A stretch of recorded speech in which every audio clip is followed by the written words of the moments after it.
Hi guys, welcome to Cryptids Canada. I hope everybody's having a great day, having a good weekend. I have an amazing story to read to you. Really good story. So I'm not gonna keep going on with the mumbo jumbo. I'm just gonna get to it and get this show on the road. There you go. Okay, he titles this They Are Everywhere. Hello, Miss Leslie. I'm so nervous to bring this experience into words. My grandfather was an American and went to war in Vietnam in the 60s. He met and fell in love with a young girl who lived in one of the small villages. He was injured and sent back to the U.S. in 1971. But he could not forget this girl. So in 1980, he went back to see if he could find her.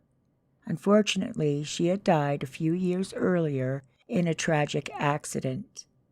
But fortunately, the villagers were aware of the fact that she had a young child, and that child was now in an orphanage. So my grandfather went and found that orphanage and was shown the deceased woman's child, who was born the year my grandfather was injured and ultimately sent back to the U.S., 1971. Ironically, the child was named Robert, just like my grandfather.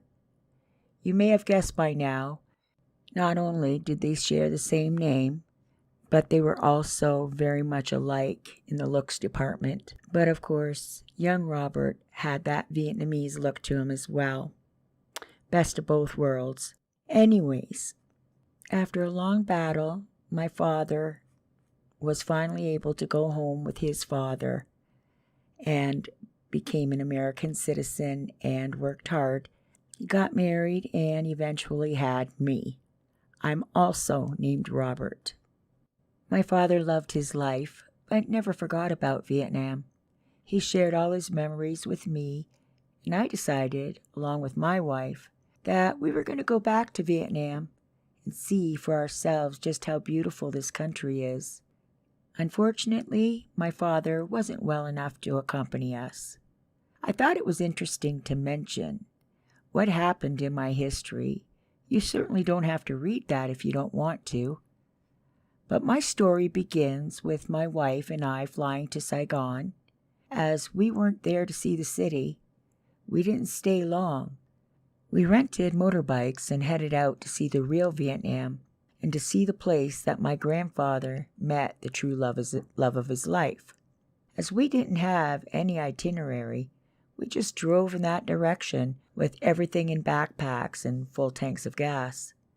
We seen and met the most gracious and kind people ever.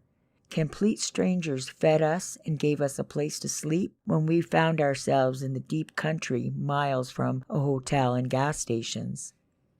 It was our desire to see it all, to understand the life these people lived. Many times we found ourselves way too far from the next city or town where there was a restaurant and a hotel. But mostly we did have a small pup tent that we could throw up with sleeping bags. We had ration bags of food that we quite often had to eat and replace. Unfortunately, we stopped for water at a curbside barbecue. There were workers stopped for lunch, and each one was chipping in to cook the meal. There were no restaurants nearby. They invited us to eat with them, and then refused to take the money we offered. We were just getting ready to leave, as we had stayed way too long, and we needed to make up some time. But then they brought out a long pipe that they called a thuac loa. I'm not saying that right, I know. Well, it was only tobacco, but it was super strong. They said it would help me after my dinner to calm any stomachache I may have gotten from eating too much. Well, it literally made me sick. I laid on the grass and I passed out. My wife let me sleep for about an hour, and finally she had to wake me up. We were already late a few hours and needed to make some tracks fast. We drove for about an hour when the wind started blowing and the storm clouds were rolling in. We pulled over and I said that we needed to stop at the next safe place that we could find because the storm was looking like a bad one. We drove for another half an hour when I noticed my wife was pointing up ahead, and that's when I saw it. It was a worn-down old barn. Whoever owned the old wooden plank barn had several thick piles of brush across the laneway that was leading to the barn. They clearly didn't want people going on their property. We completely understood that, but we were in a bad situation. We had no other choice. We started to move the piles aside when the storm broke. We opened it enough to fit through and drove up to the barn. My wife said to just leave the bikes outside, but I said no, we have to bring them in too. God forbid somebody comes along and steals them. Please know this was not our opinion of the Vietnamese people. As a matter of fact, we consider them to be kind and welcoming. We have gone out of our way since returning back to the U.S. to shop at Vietnamese shops and stores. It's just that we were very well aware that it was a very poor country at that time, and being poor makes you do things that you wouldn't normally do. Anyways, the barn was missing planks here and there, but at least we were able to find a spot that wasn't leaking rain on us.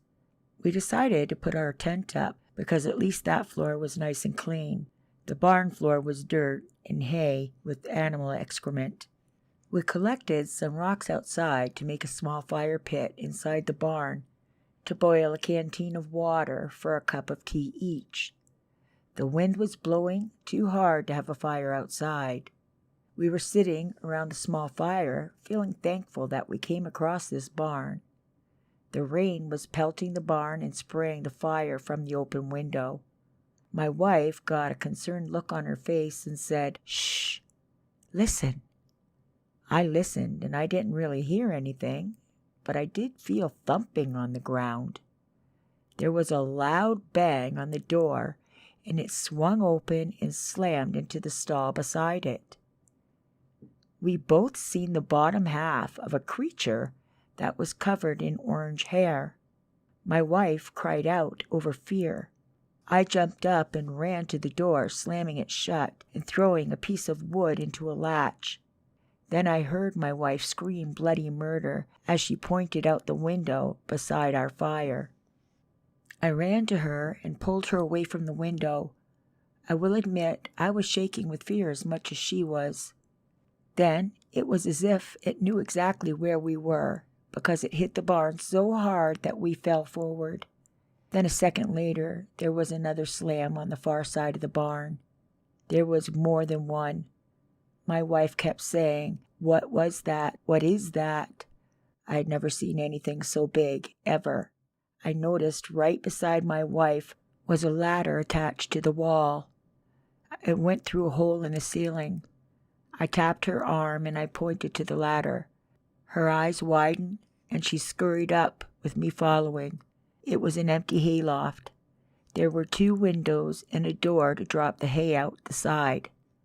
I sat in a corner with my wife, listening to the walls nearby caving in every time one of those creatures slammed into it. I crawled over to the window to look and see if I could see what it was. The second floor window started at the floor and was about 2 feet tall. I tried to stay back because I didn't want it to know where we were. There was about a 10-minute break where there was no slamming. And then I saw it. I could see the top of its head as it walked by. It was then that I realized that there was nothing stopping them from getting in. These things were solid muscle.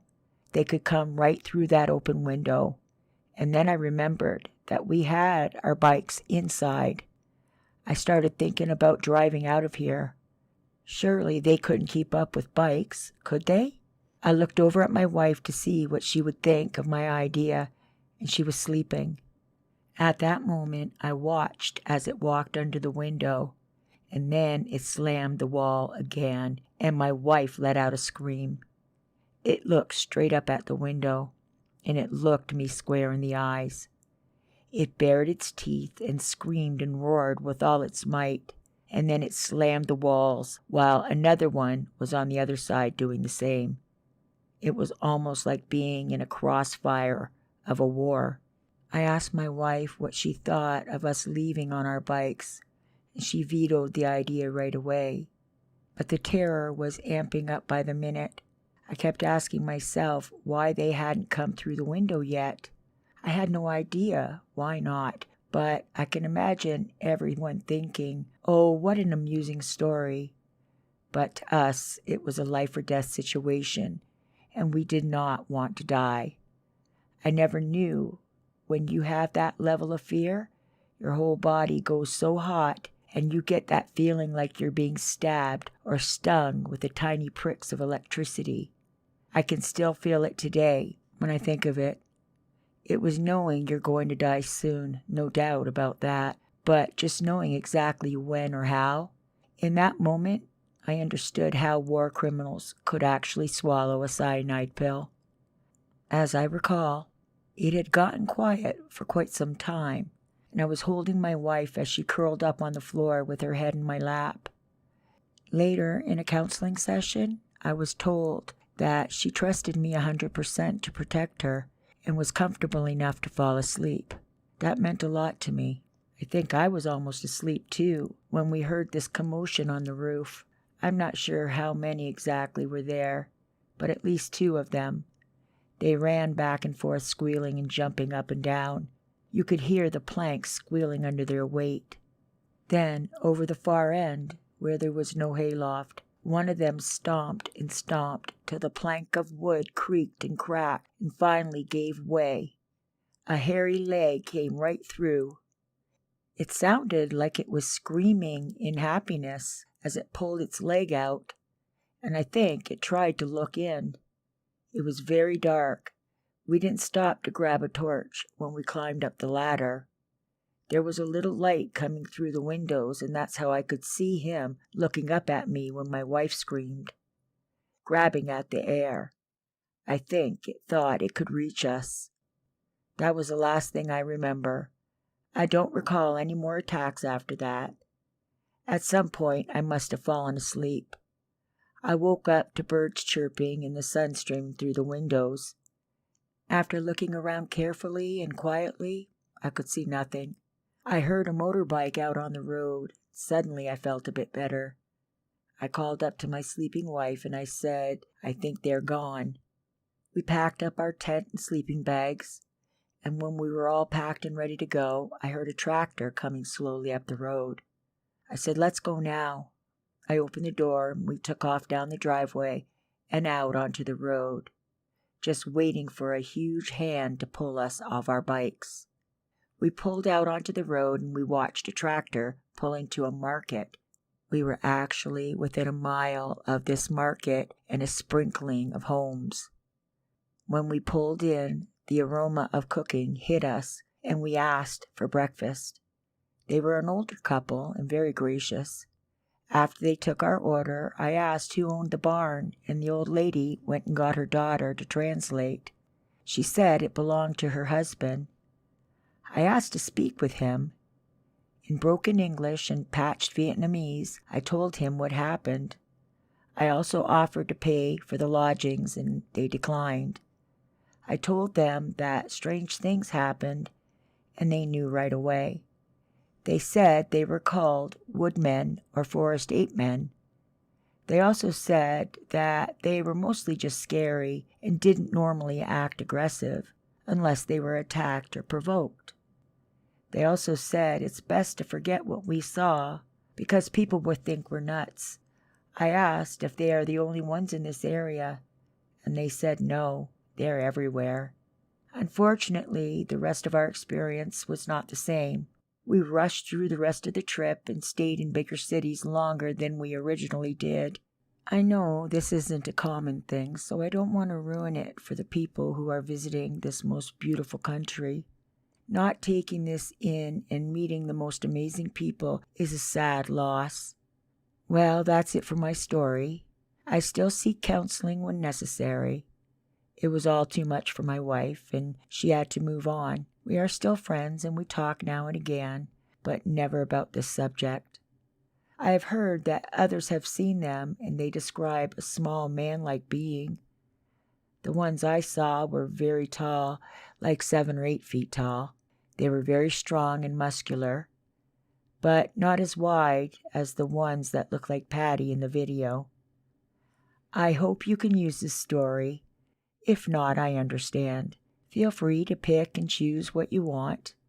I didn't mention my wife's name out of respect. Signed, Roger Chernichenko. And I'm sorry if I didn't say that right, Roger. I have to say that story goes down as probably one of the best in my books. You told a lot of detail, and I really appreciate that. Really, I was quite amazed, and I thank you for taking the time to, write it down, send it to me, or type it out and send it to me. I do appreciate it because I know what goes into it. Anyways, guys, I got a little something I want to read that I think you might enjoy before I let you go.